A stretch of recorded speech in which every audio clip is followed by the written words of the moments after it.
Salut, c'est Romaric. Là, j'ai envie de d'expliquer euh, toujours comment on fait des choses, mais plus vis-à-vis de soi, mais vis-à-vis des autres. Comment on fait accepter des aux autres ce qu'on a envie de faire. Parce qu'en fait, il y a deux freins au f- pour faire des choses. Le premier, bah, je l'ai dit dans ma deuxième vidéo, c'est c'est juste de pas avoir la flemme. Mais en fait, ça serait voir que la moitié du problème, parce qu'en fait, il n'y a pas que nous dans le monde, il y a aussi les autres. Du coup, il faut souvent composer avec eux. C'est d'autant plus vrai avec les gens euh, auxquels tu es attaché. Euh, Bon, déjà, au niveau de l'attachement, si tu lis des trucs un peu ésotériques, machin, bouddhistes et d'Orient, bah l'attachement, c'est pas tout à fait un objectif positif, c'est plutôt le contraire. Parce que l'attachement, ça fait souffrir. En fait, c'est ce que je croyais, parce que je l'ai interprété comme ça. Mais en fait, je pense que tu peux aussi l'interpréter d'une autre façon. C'est-à-dire que tu devrais pas être attaché à des choses qui te font souffrir. C'est plutôt ça, en fait. Euh, si tu aimes quelqu'un, ben, il n'y a pas de mal à ce que tu y sois attaché. Enfin, je veux dire, si ça te fait pas souffrir. Et souffrir, ça peut dire, ça peut être simplement euh, le fait de t'empêcher de réaliser des choses. Euh, si t'as envie de faire le tour du monde et que ton conjoint, ta conjointe, elle te commence à te faire des scènes parce qu'elle comprend pas ou parce qu'elle a pas envie ou parce que elle accepte pas que tu puisses faire quelque chose sans elle, bah ça va te faire souffrir. Ça la fait souffrir. Et du coup, est-ce que c'est positif? Est-ce que ça te fait du... Bon, voilà, ça c'est un exemple. Ça c'est un exemple, un cas d'école. Mais c'est pas foutu pour autant. Parce qu'en fait, on est tous vachement adaptables, plastiques. Et et il y a toujours des solutions pour contourner ce genre de soucis. La première solution à laquelle je pense, 2 secondes.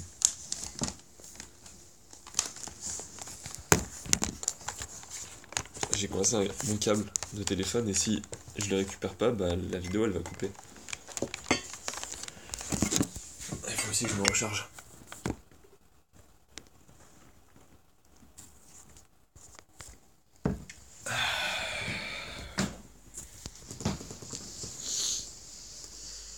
Donc la première manière de faire accepter un nouveau projet, et de manière générale en fait, comment faire accepter le changement. Bon, j'ai pas des méthodes sous les yeux là, mais j'en ai entendu parler, je me souviens pas par cœur. Mais la clé c'est de communiquer. Voilà. Il y a une...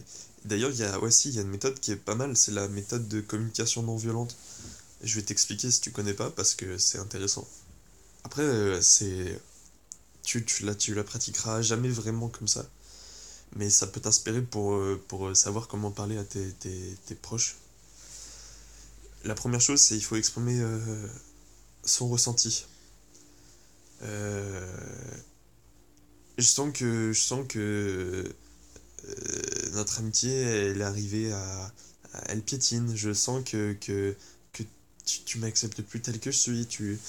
Euh, je sens que ce travail me fait du mal. Je sens que j'arriverai jamais à faire mon projet. Ça marche aussi, tu vois, quand tu communiques avec toi-même. La deuxième étape, euh,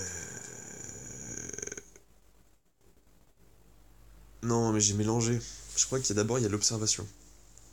L'observation, c'est expliquer ce qu'on c'est expliquer ce qu'on constate mais sans jugement. Enfin, tu vois des choses et tu les décris.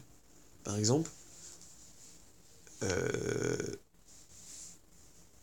à chaque fois que je rentre du travail, je suis fatigué. À chaque fois que je travaille, non, même pendant que je travaille, je suis fatigué. Je suis fatigué de travailler en fait. Bon, bah ça, c'est un fait. Je veux dire, quand tu peux observer, qu'en sortant du travail, c'est un fait. Tu juges pas ton travail, tu juges pas ta personne, tu dis simplement qu'en sortant du travail, t'es fatigué. Donc ensuite, bah là, tu fais ton ressenti, ça, franchement, ça... J'aime pas, je pense que...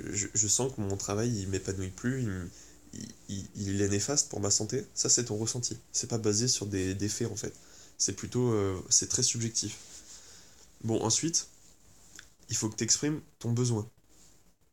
Eh bah, ton besoin, dans ce cas-là, ça serait de dire... Bah, j'ai besoin de plus être fatigué. Et donc, pour ne plus être fatigué, la solution que je te propose, c'est d'arrêter de travailler. Parce que la quatrième étape, c'est la proposition. La proposition, ça serait donc d'arrêter de travailler. Ou de trouver un travail moins chiant.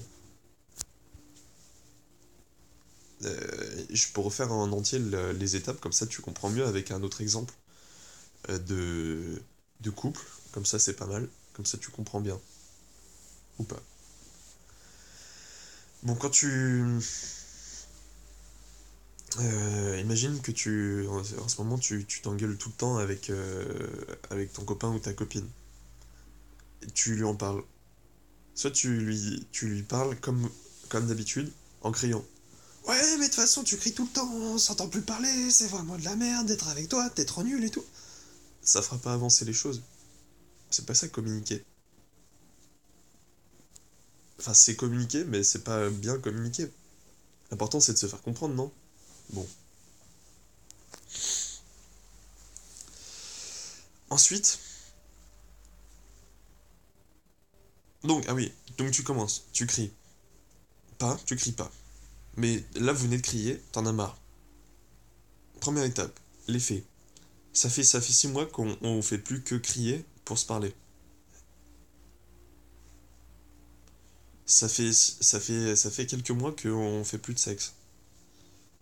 Ça fait quelques mois que on fait même plus d'activités ensemble. Mon ressenti, deuxième étape, c'est que ça me fait du mal parce que j'ai l'impression de plus rien partager et que à chaque fois que je te vois, j'en ressors plus euh, abattu qu'autre chose.